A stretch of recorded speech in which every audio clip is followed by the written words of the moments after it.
E vola ki chope wasi e chinigandua. Sangai wosa wa sofa na kai neama. Kakaya, me senga mbeka ni tambani ani na wosa e bunga. Sana bandonu imbeka na tamata nda wosa. Meratiko lo mbeka na tamata e no buguni no mulasu. Ia, me senga mbeka ni bukamandu ate ki iko e ndua niko sa ia na biwa kai sini. Ia ko sa kaya, sandu donu na nungoi babuli. Au sa sawa talanga e matamuni. Ia, me wosa manda na kalu. Kandala nga me sereki iko. Awakataki labe iko na kabuku e bunitu. Ni sa levu dake, kalai na kena sakilai. Mongai kila ni sa kalai e taronga be iko na kalu. Kakalevu na numi wala da. Niko sa ndikewa. Kona kila iko e rambeka kina na kalu. Kona kila iko e ndei wakarawa sa kaukawa. Sa dedere wakataki lo malangi. Ada wako sa kita karawa. Sa matia kumbulu. Kadhawa ko sa kila rawa. Akene wakarau sambalabu kaleka kurubura. Asa rambai lewu, rambai lai na wasa.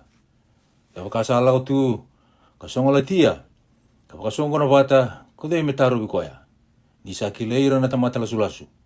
Sa kunia talanga na kada. Ia ena senga beka ni wana nanukina. Nisa biye buku na tamata lia. Ia kasa sudunga me waka na lube ni asa kila. Kapa ko sa waruta kana elomu. Kando doka na lingamu bikoya. Kapa sa tu na dai lingamu. Umbiuta bakayawa. Ia kaku ni tiko na wala da ina nomu be vale.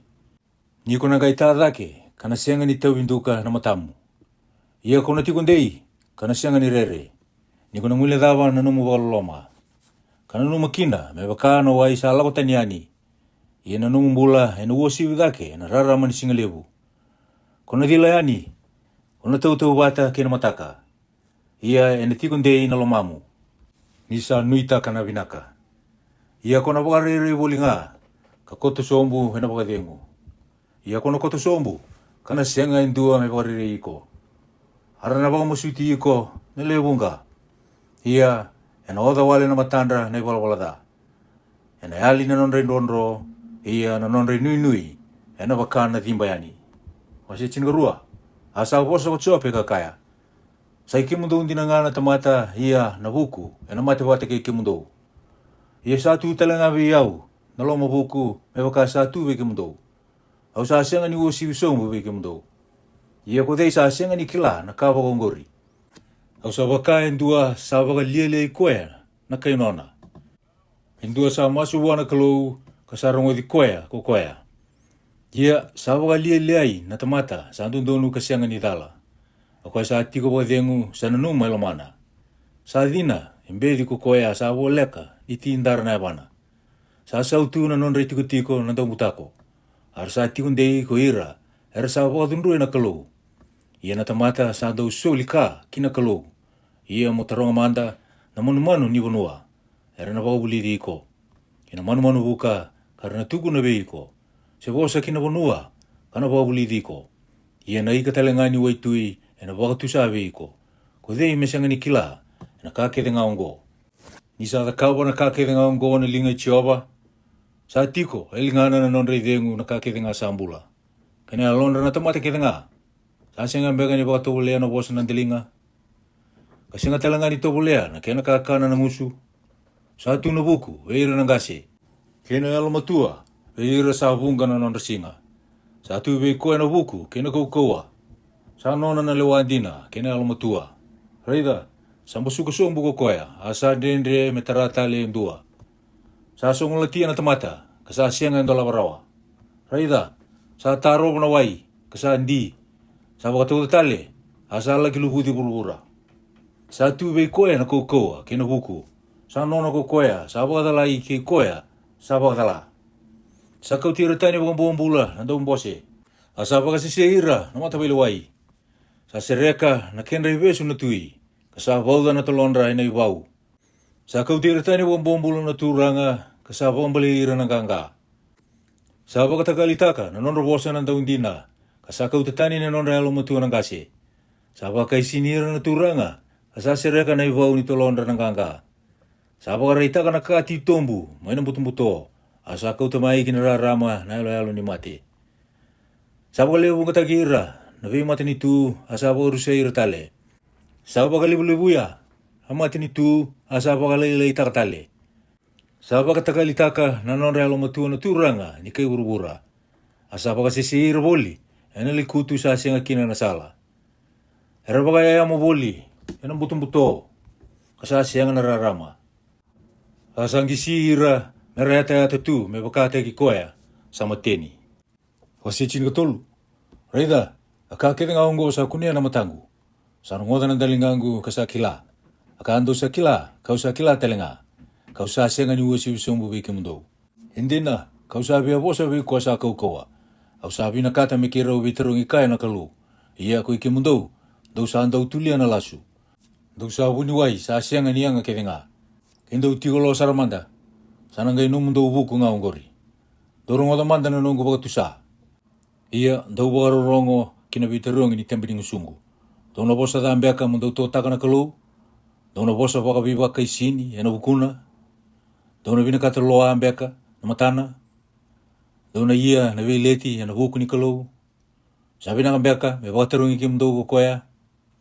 Sindaw sa bakalili koya, may bakasa iya, na bakalili ay natamata. Hindi na, ena bunaw di kim daw ko koya. Kaya bakandaw sa bakando nuiro lo natamata. Ena siyang ambeka, ni bakariri kim daw, nanonay ito babaturanga. Ena siyang ni kanikim daw, nareraba ki koya. Ano mundo ubosa bakay malambale, na yung bolan rabusa. Ay ang mundo, na yung utete. Doon nga luwiyong mandanga, mi ubosa ko yaw. Mengay Vitalia sa daba, ay na ito biyaw. Adaba may uturakina na luwiyengu, ay matimgu. Katura, ilingangu na nungumbula. Kaya kasaba ko matiyaw ko kuya, kau na pararabi nga buwa. Iyan na nung ipalapala, kau na pakandina dinataka ay matana. Sa ikuya talaga, kau na mbulakina. Di sasya nga natamata, daw biba kay sini, may torya ni buwa. Dorong nga dapat pinaka na nung bosa. Kina nung bawa tu sa iyaw en daling mundo. Raida, kau sa gay waraw tu kinabilaway. Au sa kila ni sa bakang donui. Ko de na bilaway kay iyaw. Kaya baka kau na gay ngalongo, kau na dimba. Iruang nga na ka, unika ko ni kita ka biyaw. Kau na gay siyangan ni bunita kiyaw, wike muni. Ni kau tabakay awata ni biyaw na linga muni. Nakaku talangan ni bakariri iyaw, nakariribaki, may wike muni. Maningay katimay, kau na gay bosa. Siya bosa manta ko iyaw. Maningay bosa may biyaw. Ena baka pitambeka na nunggu takatala, kaya na nunggu ipalapala da. Mani baka takila biyaw na nunggu talindrendre, kaya na nunggu ipalapala da. Katawa ko ni isabu ni kina na mata muni, kana numiyaw, may una muni meta. Kaya muni na buru lakang beka, nandaw ni kau sa tangina, sebaka saba, na buni sila malay, ni ko sabula na ka wararaw sa arabiyaw. Kabotay yaw, ina nunggu ipalapala da, ni wadorubo. Kuni sabi suka talanga na yabangu, ina ibisu kau. Pagkaray na matuwa na nung gilawala ko kita nga. Kasapala baka bulibulita. Nanggeting-geting niya bango. Iya kukwayong gori sa malayani may bakana ka sa abuda. May bakana isulu sa kanya na sarasara. Wasichin ka ba? At ang mata sa sudo may buwan na ilewa sa vida wala nga na singa na sa abuto ni rarawa. Sa atu mo may kukwaya may bakana sinikaw kasata mo sugitale. Saan ro talaga may bakana alo-alo sa asya nga nitikundei. Iya, kuni sayan rabang beka, hindua sa bakonggo, kakau tiyaw may, mandarubelaway kay kimni. Kode, may kautaraw may, hindua, nakasaba-saba, may nakasasiyang ni saba-saba, sasiyang asara hindua. Isalo ko dito na nasinga, kasatu bay kimni, na iwili-wili, nino nabula. Ni kimni salisiya talanga, na kinayala-yala, may kaku ni Sibia. Maningo letani manda, may buwa, may bakatingo kukwaya, may bakautiya manda na nasinga. E baka natamata sa boli, nano natakataka. Ni sa anu itaki, kaya baka sa tasong na kau, e natumbutale. E nasenga talangan ni ali, na kaya natumbuto ke mai. E baka sa budo mai na wakana e nanggele, kasa mati na buna, e nasoso. E natumbu mai, ni sa amboy danawai. E natumbura na tambana, me baka na kau sa ati. Ia sa mati nga natamata, kasa takaliani. Iyo sa dimba natamata, kasa ibe kukwaya. Me baka sa andaw iali na wai, may nawasa-wasa. Kasaan daw hindi, kamada na udiway. Saan daw wakakina na tamata, era saan duy ko to sombo. Kasi nga ni tuda katali. Era na siya nga ni Andra. Sa baka turi dake, may nanonomode, kami alimanda na lomalangi. Muni-muni take umanda na yung bulu-bulu. Tampo na kiyaw, may utimanda na nomunin dunro. Kalukudo biyaw, indo na singa, kananumiyaw. Kaya bakasa timba na tamata ina bula tali ko koya. Ano wara nga na singa kaya nga sa luko be yau. May atamanda na nunggu matali ataki. Kunina kari mai kau na ronga yani be kiumni. Kunina binakata na tataka nilinga muni. Iyonggo kuni sa wilika na itabutabu ni abangu. Kiumni sa siyang embeka. Indau na numa na nunggu iwala-wala. Sandengati alom menitanga na nunggu talain dendre. Ia kuni sa dula kina na nunggu iwala-wala. Saya tundina me kawale na ulu ni bunua sa lutu sombu. Watu talenga sambi utani mana kena sana. Sa solota na watu na wai. Kuni sa lupuda na ka sa tubu mai na kubu ningele. Ia kuni sa anda wa tia talenga na pangana nanu ni tamata. Kuni sa ngumatu iti ko nga buwa asa takali ko koya. Kuni sa wakatanita ka na matana. Kawakatala i koya yani. Sa wakaroro ko taki mai ko irito na lubena. Asa siya nga ni kila ko koya. Arto sa wakasiboi, kasa siya nga ni kunia ko koya. Ia ay nararawa nga na lewena. Ay natangi tala nga ay nalomana na yalona. Wase chini kalima. Me dabuta lina buku, siya nga niya nga ko koya na tamata buku. Apaw mamautaka na kitena ay natangi nito kalau. Ay natutakan beka, naka, ay nabosa ay siya nga niya nga. Sanay babubuli sa siya nga nambetena. Ia ko iko. Wasambi utatani na rere, kataro ako na masu, na mati ni kalau.